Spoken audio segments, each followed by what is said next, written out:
Hello साथियों, कैसे हैं। उम्मीद करता हूं कि आप अच्छे तरीके से तैयारियों में जुटे हुए हैं और निश्चित रूप से आपने जो चीज़ पढ़ रखी है वो आपके एग्ज़ाम के लिए बड़ी ही फायदेमंद होंगी।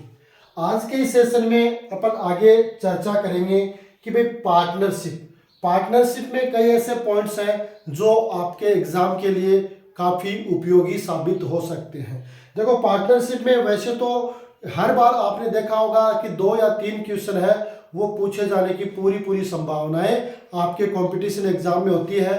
चाहे वो कोई भी कंपटीशन एग्जाम हो, चाहे आपका स्कूल लेक्चरर हो, चाहे वो आपका जूनियर अकाउंटेंट हो, चाहे वो आपका ईएमआरएस का हो, चाहे वो आपका केवीएस का हो, नवोदय विद्यालय हो, यूजीसी नेट का एग्जाम हो। इन तमाम एग्जाम में इस चैप्टर से, इस टॉपिक से क्वेश्चन पूछे जाने की पूरी संभावना रहती है। तो हमारा प्रयास ये है कि भाई ये टॉपिक है वो आपको बड़ा ही धैर्य के साथ, एकदम इत्मीनान के साथ करवाया जाए ताकि हर पॉइंट है वो आपका क्लियर हो सके।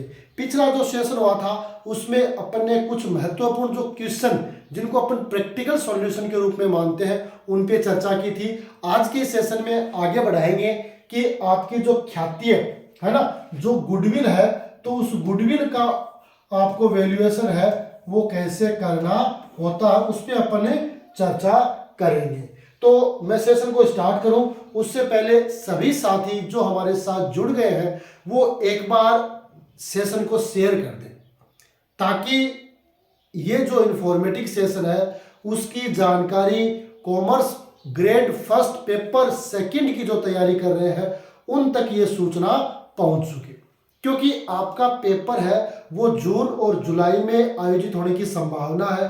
और साथ में आलोक राज जी ने जो एग्जाम कैलेंडर जारी किया है, क्योंकि वैसे तो ये तो आरपीएससी का कैलेंडर है, लेकिन आलोक राज जी ने ट्वीट किया है कि उन्होंने जो कैलेंडर जारी किया है उसमें किसी प्रकार का कोई परिवर्तन संभव नहीं है। लगभग वो एग्जाम उसी डेट को होगी जो बताई गई है। उनकी तैयारियों में भी वो जुटे हुए हैं, अपरिहार्य कारणों से वो स्थगित की जा सकती है, तो वही काम आरपीएससी भी कर रही है। तो दोनों संस्थाएं हैं वो सिमिलर काम कर रही हैं और एग्जाम कैलेंडर भी वो लगातार है वो जारी कर रहे हैं। आज से 2 साल 5 साल पहले एग्जाम होती थी तो उसका कोई कैलेंडर नहीं होता, अचानक कोई डेट आती कि भाई उस तारीख को ये एग्जाम होगी। तो अब तो आपके पास पूरा समय है, आपको सब पता है कि भाई संभावित डेट है वो कब है, तो उसके अनुसार आप तैयारी कर सकते हैं। तो निश्चित रूप से जो साथी जुड़ गए वो एक बार शेयर कर दें और साथ में जो साथी हमारे साथ नए जुड़े हैं वो चैनल को सब्सक्राइब कर ले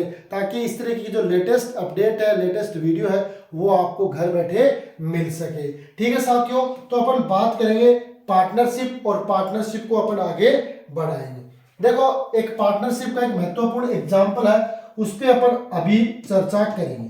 देखो क्या है कि एक फर्म में पिछले 3 वर्षों का लाभ इस प्रकार है 20,000, 17,000 और 23,000। विनियोजित पूंजी आपकी 1 लाख, यानी कैपिटल एम्प्लॉयड कितनी है 1 लाख। सामान्य प्रत्याय की दर कितनी है 12%। अधिलाभों के 3 वर्षों के आधार पर आपको ख्याति की गणना करनी है, यानी सुपर प्रॉफिट है ना। अपन क्या माने, सुपर प्रॉफिट के आधार पर। अब सुपर प्रॉफिट है वो ज्ञात करने के लिए अपने को चाहिए actual average profit minus normal profit. ये होना चाहिए, क्या होना चाहिए अपने पास, एक्चुअल एवरेज प्रॉफिट चाहिए और नॉर्मल प्रॉफिट चाहिए। तो देखो, अपन एक्चुअल एवरेज प्रॉफिट किस तरीके से ज्ञात करते हैं, तो अपने पास 3 साल का दे रखा है प्रॉफिट 20,000 प्लस 17,000 प्लस 23,000। ठीक है, अब इसका टोटल कर लेंगे। तो टोटल करते ही कितने हो गए 1 2 3, तो अपन भाग देंगे 20 और 17 37 और 23 60,000। 60,000 में 3 का भाग देंगे तो आपका जो एक्चुअल एवरेज प्रॉफिट है वो कितना आ जाएगा, कितना 20,000। अब दूसरा चाहिए आपको नॉर्मल प्रॉफिट, है ना, नॉर्मल प्रॉफिट। तो नॉर्मल प्रॉफिट का फॉर्मूला आता है कैपिटल एम्प्लॉयड मल्टीप्लाई NRR बटे 100। अब कैपिटल एम्प्लॉयड कितना दे रखा है, 1 लाख, ठीक है, मल्टीप्लाई NRR दे रखा आपको 12% बटे 100। ये बिंदु ये बिंदु ये बिंदु ये बिंदु, इसको गुणा करेंगे तो कितना आ गया, 12,000। हमारे पास दोनों चीज आ गई, क्या आ गई, दोनों चीज आ गई है, क्या आ गई, एक्चुअल एवरेज प्रॉफिट भी आ गया और नॉर्मल प्रॉफिट आ गया। तो एसपी बराबर एक्चुअल एवरेज प्रॉफिट आपका 20,000, नॉर्मल प्रॉफिट आपका 12,000, तो बच गए कितने, 8,000। अधिलाभों के 3 वर्षों के आधार पर, तो वो गुडविल का फॉर्मूला है,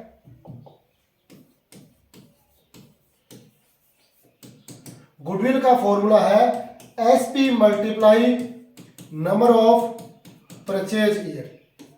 अब देखो गुडविल एसपी कितना है, 8,000,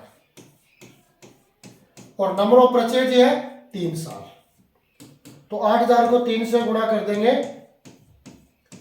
तो 24,000, ठीक है।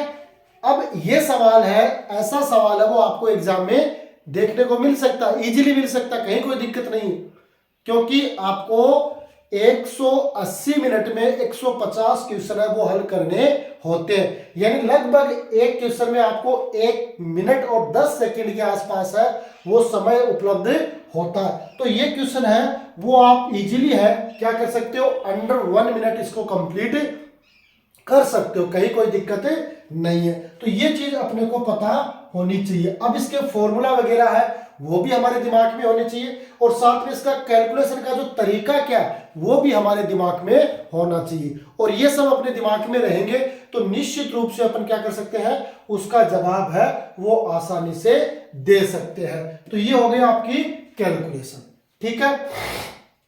अब समझ में आ गई सारी बात। अगर फिर भी आपकी कोई चीज नहीं समझ में आती है तो कमेंट जरूर करें। इसके अलावा स्कूल लेक्चरर ग्रेड फर्स्ट और आपके कॉमर्स से रिलेटेड एग्जाम की तैयारी कौन कौन कर रहे हैं वो भी आपको कमेंट बॉक्स में बताना है, क्योंकि मैं उनके लिए बताना चाहूंगा कि उसके लिए आप हमारे टेलीग्राम चैनल और व्हाट्सएप चैनल को ज्वाइन कर लीजिए। वहां पर लगातार आपको पीडीएफ और सामान्य जानकारियां वो उपलब्ध होती रहती है। दोनों के लिंक है आपको वीडियो के डिस्क्रिप्शन में मिल जाएंगे, जिसमें आप टेलीग्राम और व्हाट्सएप चैनल है वो ज्वाइन कर सकते हैं, ठीक है। ये बात समझ में आ गई।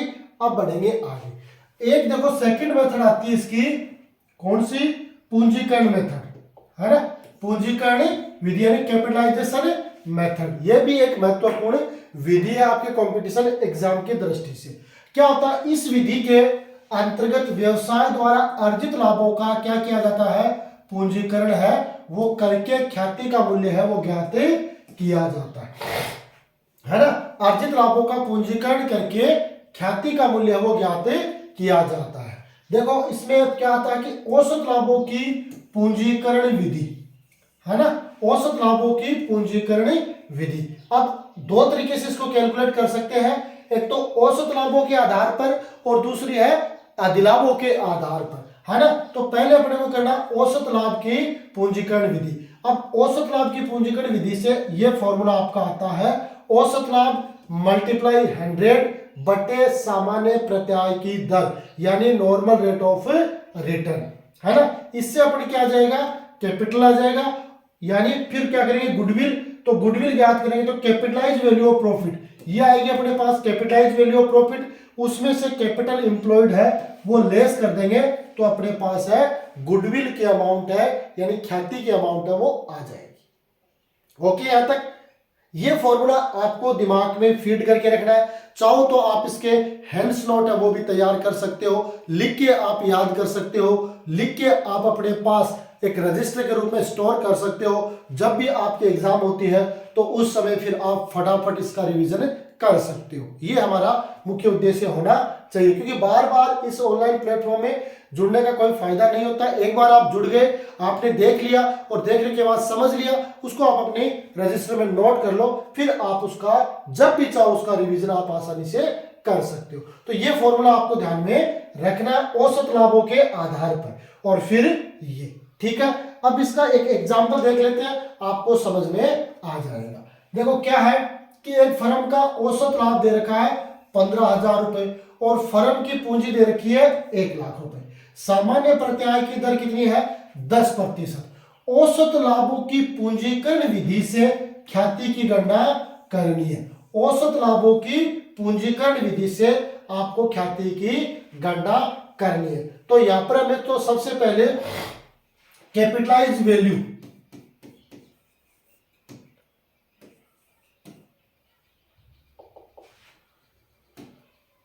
कौन सी है? ये आपकी कैपिटलाइज वैल्यू ऑफ प्रॉफिट है ना।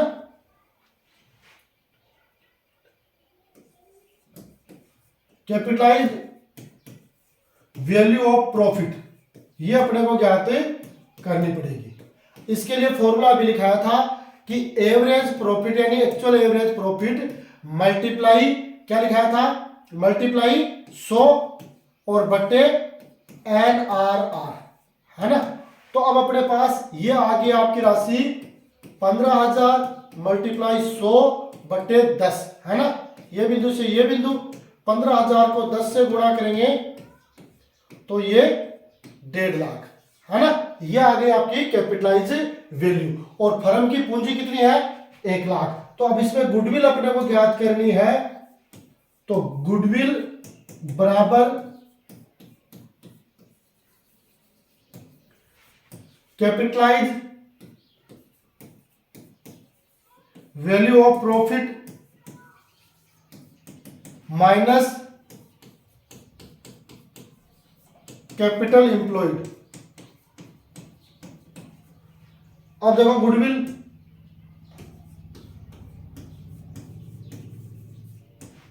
कैपिटलाइज वैल्यू कितनी आई? 1.5 लाख। कैपिटलाइज वैल्यू कितनी आई? 1.5 लाख माइनस आपकी कैपिटल एम्प्लॉयड कितनी है? 1 लाख। ठीक है, तो गुडविल कितनी आ गई अपनी?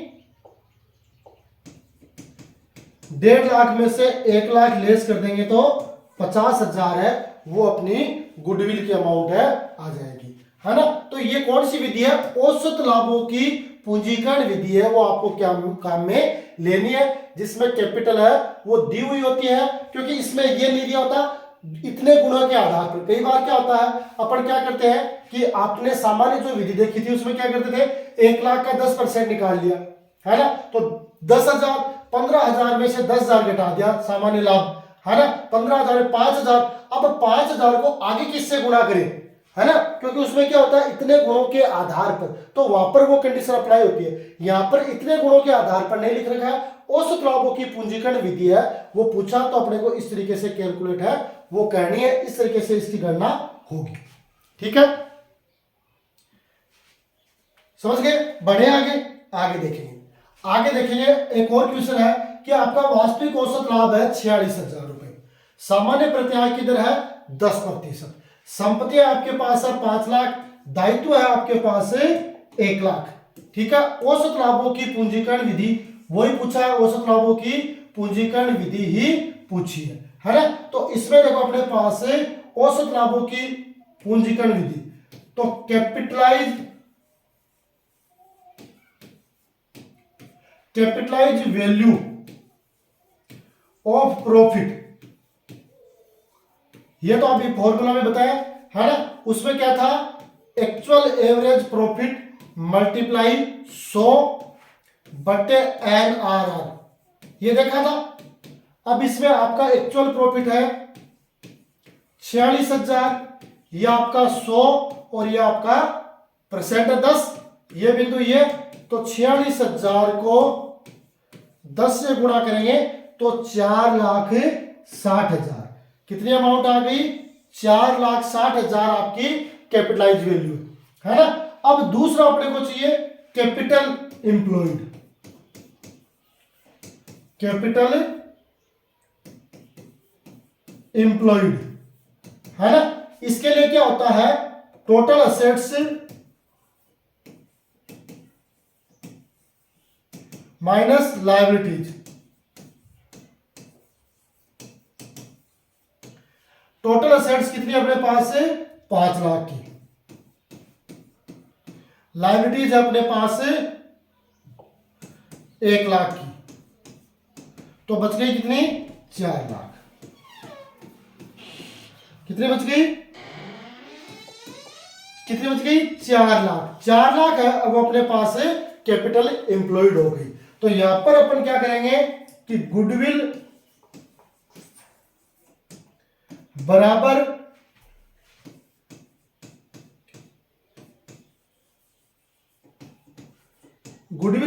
कैपिटलाइज वैल्यू ऑफ प्रॉफिट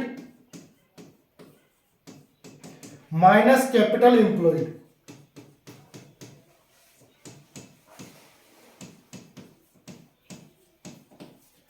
ठीक है, अब देखो अपने पास कैपिटलाइज वैल्यू कितनी आई? 4,60,000, और ये आ गई आपके पास 4,00,000। ठीक है, 4,60,000 में 4,00,000 घटा देंगे तो गुडविल कितनी आ जाएगी? 60,000। गुडविल कितनी आ गई? 60,000, है ना। तो इस तरीके से भी अपन इसका क्या कर सकते हैं? कैलकुलेशन कर सकते हैं। अब आपको परीक्षा में यह ध्यान रखना पड़ेगा कि आपसे मेथड कौन सी पूछी है। बहुत सारे विद्यार्थी हैं वो इसमें कंफ्यूज हो जाते हैं कि अपने को मेथड पूछी कुछ और ही है और वो जवाब किसी दूसरी मेथड से दे रहे हैं, तो इस वजह से उनका क्वेश्चन है वो गलत हो जाता। अपने को क्या करना है? थ्योरी तो हर चैप्टर की पढ़नी ही पढ़नी है, उसमें तो कहीं कोई संशय नहीं रखना है। इसके अलावा अपने को प्रयास करना है कि जो छोटे क्वेश्चन जो आसानी से प्रैक्टिकल बन सकते हैं और एग्जाम में पूछे जा सकते हैं, उस तरीके के क्वेश्चनों के भी अपने को प्रैक्टिस करनी है, अभ्यास करना है। ठीक है, तो ये 60,000 है वो आपकी गुडविल हो जाएगी। अब इसमें किसी को डाउट है तो आप कमेंट करें फटाफट, क्योंकि आपके कमेंट्स की हमें प्रतीक्षा रहती है कि भाई हमारे साथ ऐसे विद्यार्थी जुड़े हैं जो होनहार विद्यार्थी हैं, जो हर बात को गहराई से समझते हैं और पढ़ते हैं। तो इसलिए आपका कमेंट हमारे लिए महत्वपूर्ण है, जरूर आप कमेंट करें। इसके अलावा जो साथी हमारे साथ फर्स्ट ग्रेड की तैयारी कर रहे हैं वो भी एक बार कमेंट में रिप्लाई करें कि हम फर्स्ट ग्रेड की तैयारी कर रहे हैं, ताकि उनको और बेहतर से बेहतर मटेरियल उपलब्ध करवाया जा सके। ठीक है, अगला इसी का दूसरा पार्ट बनता है अधिलाभों की पूंजीकरण विधि। क्या बनता है? अधिलाभों की पूंजीकरण विधि, यानी goodwill is equal to super profit, SP यानी सुपर प्रॉफिट मल्टीप्लाई 100 बटे एनआरआर। बस जो पहले वाली विधि थी, जो आपकी औसत लाभ विधि है ना, इसमें और उसमें इतना ही फर्क है कि यहां पर औसत लाभ है और वहां पर क्या हो जाएगा? आपका अधिलाभ हो जाएगा। वहां पर क्या हो जाएगा? अधिलाभ यानी सुपर प्रॉफिट हो जाएगा। सिर्फ फॉर्मूले में इतना ही फर्क है ना। अब देखो इसमें क्या है कि भाई सुपर प्रॉफिट मल्टीप्लाई 100 बटे एनआरआर। अब आपको देखो इसको ये एक एग्जांपल दे रखा है छोटा सा, देखो है ना, क्यों नहीं आ सकता परीक्षा में? 3 सूचनाएं दे रखी है और उससे पूरा सवाल पूछ रहा है ना। क्या पूछ रहा है कि औसत लाभ है अपना कितना? कितना औसत लाभ? 1,00,000 रुपए। सामान्य प्रत्याय की दर है 10%। विनियोजित पूंजी है 8,00,000 रुपए। अब देखो आपको पता है कि एसपी यानी सुपर प्रॉफिट ज्ञात करने का फॉर्मूला है actual average profit minus normal profit. ठीक है, एसपी। अब यहां पर एक्चुअल एवरेज प्रॉफिट अपने को दे रखा है 1,00,000 दे रखा है, नॉर्मल प्रॉफिट चाहिए। तो normal profit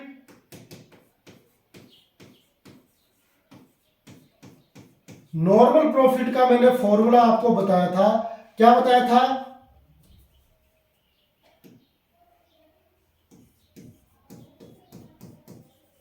capital employed multiply NRR बटे 100। अब अपने पास विनियोजित पूंजी कितनी है? 8,00,000 मल्टीप्लाई एनआरआर है 10%। प्रतिशत हटाएंगे तो 100। ये बिंदु, ये बिंदु, ये बिंदु, ये बिंदु, ये अमाउंट कितनी आ गई? 80,000। तो नॉर्मल प्रॉफिट कितना आ गया अपने पास 80,000। तो एसपी अपने पास कितना हो गया, 1,00,000 में से 80 घटा देंगे तो 20,000। ये क्या आ गया अपने पास, सुपर प्रॉफिट आ गया, है ना। अब इसमें क्या पूछा है, गुडविल। इसमें क्या पूछा है, गुडविल।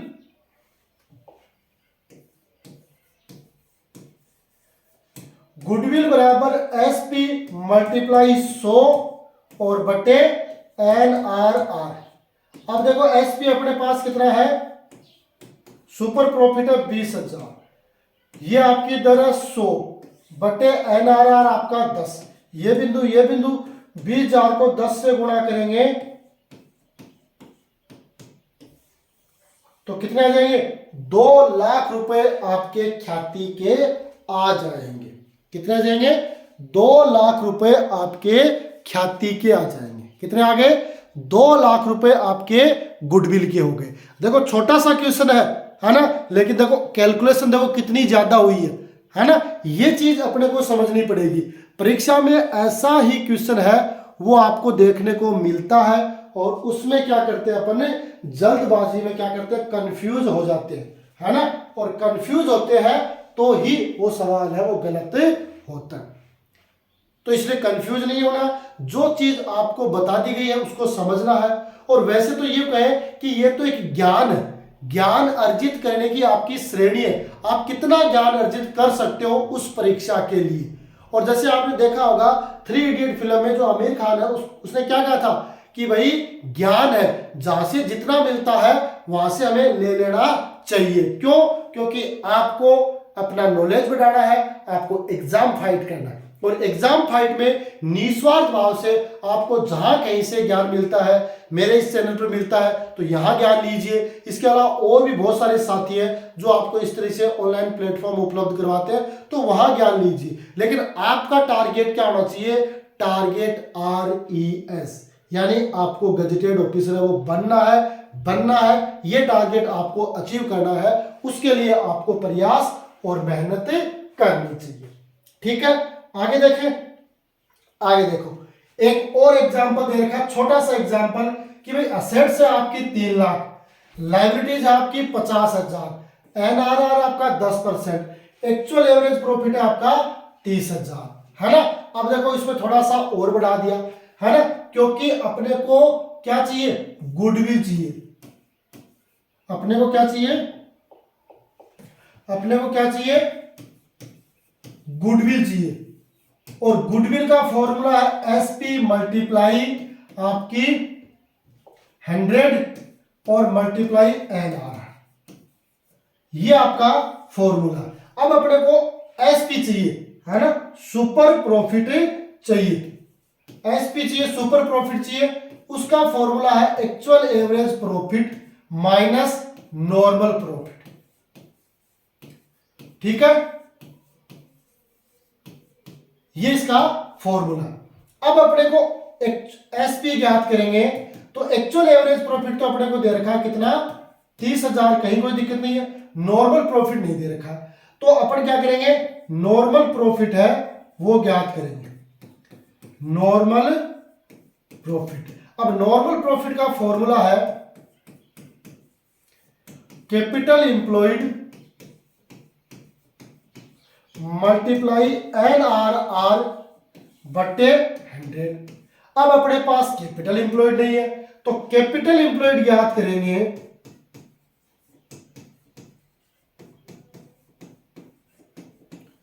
कैपिटल इंप्लॉयड बराबर टोटल असेट्स माइनस लायबिलिटीज।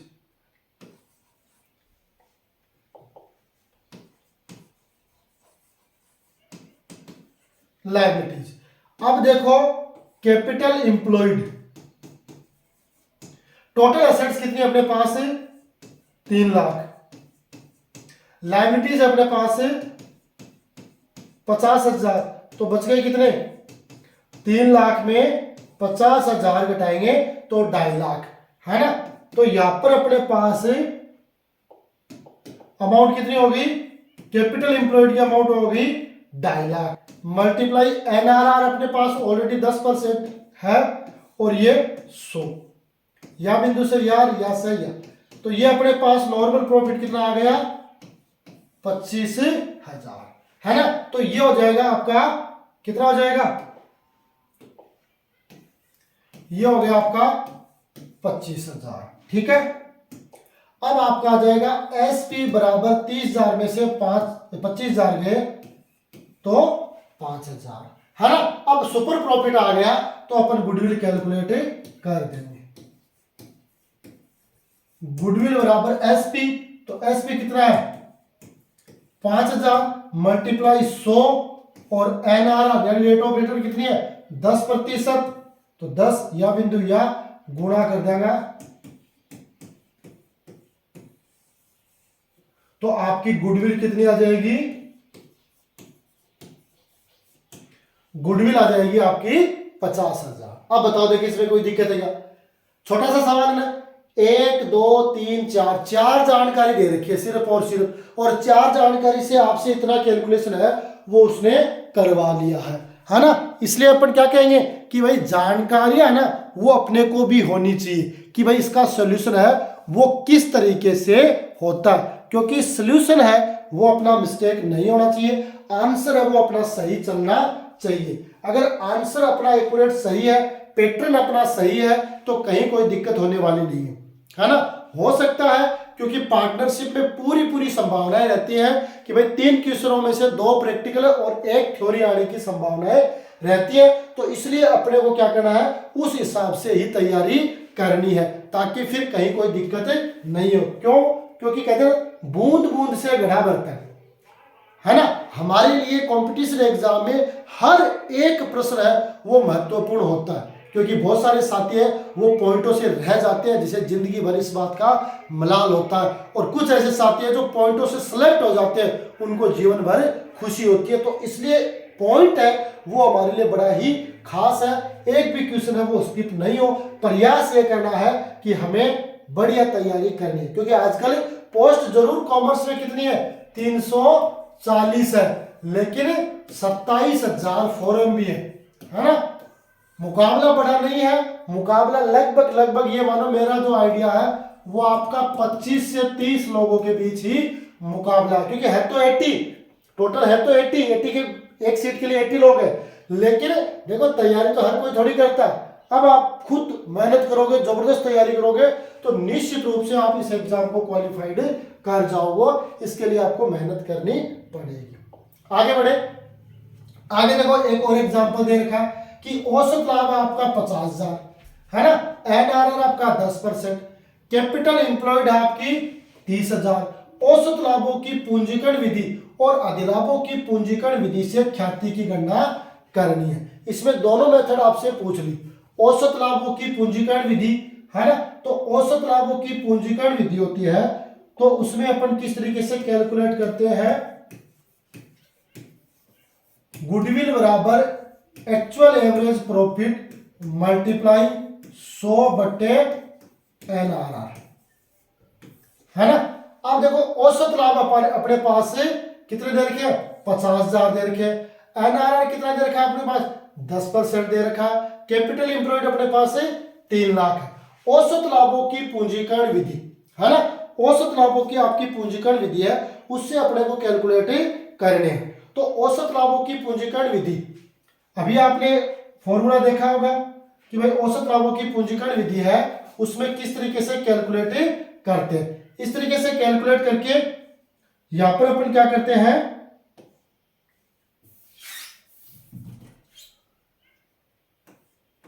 साथ ही में लगा देते तो माइनस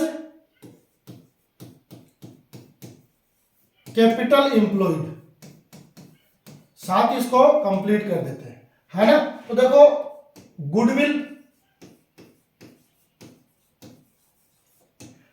अब एक्चुअल एवरेज प्रॉफिट कितना 50,000 मल्टीप्लाई 100/NRR कितना है 10%, माइनस कैपिटल एम्प्लॉयड कितना है 3 लाख। ठीक है, ये बिंदु से ये बिंदु गुणा कर दो, 50,000 है गुणा करें 10 से तो ये होगा 5 लाख, और ये होगा 3 लाख। ठीक है, तो देखो गुडविल है अपने 5 लाख में से 3 लाख गई तो 2 लाख है वह गुडविल बच गई है। क्या बच गई? 2 लाख है वह गुडविल बच गई। ठीक है ना, 2 लाख गुडविल बच गई। ये कौन सी मेथड है? ये आपकी पहली मेथड है। कौन सी? औसत लाभों की पूंजीकरण विधि। क्या है? औसत लाभों की पूंजीकरण विधि। ठीक है, अब दूसरा पूछा अपने अधिलाभों की पूंजीकरण विधि, है ना। तो अधिलाभों में क्या होता है? देखो सबसे पहले अपने को क्या चाहिए? ये गुडविल ज्ञात करने का ये तो उसमें फॉर्मूला होता है कि SP मल्टीप्लाई 100/NRR, है ना। लेकिन अब इसमें अपने पास क्या है? सुपर प्रॉफिट नहीं दे रखा है, तो सुपर प्रॉफिट यानी उसकी कैलकुलेशन करेंगे। SP यानी actual average profit minus normal profit. ठीक है, अब अपने पास SP यानी एक्चुअल एवरेज प्रॉफिट दे रखा है कितना? एक्चुअल एवरेज प्रॉफिट अपने पास 50,000 माइनस नॉर्मल प्रॉफिट नहीं है, तो नॉर्मल प्रॉफिट अपने को ज्ञात करना पड़ेगा। नॉर्मल प्रॉफिट बराबर कैपिटल एम्प्लॉयड मल्टीप्लाई NRR/100। अब इसमें कैपिटल एम्प्लॉयड दे रखी है क्या? 3 लाख की दे रखी है और 10% है वो दे रखी है, तो 3 लाख मल्टीप्लाई 10/100। या बिंदु ये बच गया कितना? 30,000। तो ये हो जाएगा अपना 30,000। तो SP कितना आएगा? सुपर प्रॉफिट 50 में से 30 यानी 20,000 है, वो अपना सुपर प्रॉफिट हो जाएगा। अब इसमें रख दो कि गुडविल बराबर सुपर प्रॉफिट यानी कितना है? 20,000 मल्टीप्लाई 100/NRR यानी कितनी प्रतिशत है? 10। या बिंदु गुणा कर देंगे 20,000 को 10 से तो 2 लाख। ये अपनी क्या आ जाएगी? गुडविल आ जाएगी 2 लाख रुपए। तो ये 2 मेथड इसमें से पूछी अपने को, औसत लाभों की पूंजीकरण विधि और अधिलाभों की पूंजीकरण विधि। औसत लाभ की पूंजीकरण विधि को इस तरीके से अपन कैलकुलेट करते हैं, और जो अधिलाभों की जो पूंजीकरण विधि होती है उसको अपन इस फॉर्मूले से कैलकुलेट है वो करते हैं। ये दोनों ही विधियां आपके एग्जाम की दृष्टि से बड़ी खास और महत्वपूर्ण है, इसलिए आज का सेशन जो भी साथी देख रहे हैं वो आज के सेशन को बिल्कुल भी स्किप ना करें, पूरा जो सेशन है वो स्टार्ट से लेकर एंड तक ज्वाइन करें, ताकि उन्हें हर चीज है वो विद कंसेप्ट समझ में आ सके। अकाउंटेंसी है वो एक डराने वाला सब्जेक्ट नहीं है, सिर्फ और सिर्फ इसके लिए समय निकालना पड़ता है, जो फॉर्मूला वगैरह वो आपको याद करने पड़ते हैं, समझने पड़ते हैं, और वो काम आप कर लेते हो तो फिर आपको कहीं कोई दिक्कत नहीं होती है ना। तो इसलिए यह भी कहा जाता है कि अकाउंटेंसी है वो प्रैक्टिकली टेक्निकल सब्जेक्ट है, उसकी जो टेक्निक है, जो तकनीकी जानकारी है, विधियां, वो अपने को समझनी होती है, और वो अपन समझ लेते हैं तो फिर कोई भी एग्जाम हो, चाहे आपका यूपीएससी का हो, चाहे आपका आरएएस का हो, चाहे आपका फर्स्ट ग्रेड सेकंड कोई भी एग्जाम हो, उसमें आप आसानी से क्वालिफाइड कर सकते हो। ये चीज होती है। अब आप पे डिपेंड है कि भाई आप किस तरीके से अध्ययन है वो करते हो। ठीक है साथियों, तो ये था आज का हमारा एक और शानदार और इंफॉर्मेटिव सेशन, छोटा सा सेशन जो मैंने आपके साथ शेयर किया है। निश्चित रूप से आज का सेशन है वो आपके लिए बड़ा ही खास और इंफॉर्मेटिव रहा होगा। अगर ऐसा आपको भी लगता है तो आज के इस सेशन को लाइक कर दें, साथ ही सेशन को शेयर कर दें। जो भी साथी हमारे साथ नए जुड़े हैं वो एक बार इस चैनल को सब्सक्राइब कर लें, ताकि हमारे द्वारा इस तरीके की लेटेस्ट अपडेट और आपकी टेक्निकल जानकारियां, आपका पाठ्यक्रम, उनसे रिलेटेड जो भी जानकारियां हैं वो आपको इस ऑनलाइन प्लेटफॉर्म पर उपलब्ध होती रहती है। इसी आशा और विश्वास के साथ आज के सेशन में इतना ही, मिलेंगे अगले सेशन में, तब तक के लिए जय हिंद, जय भारत।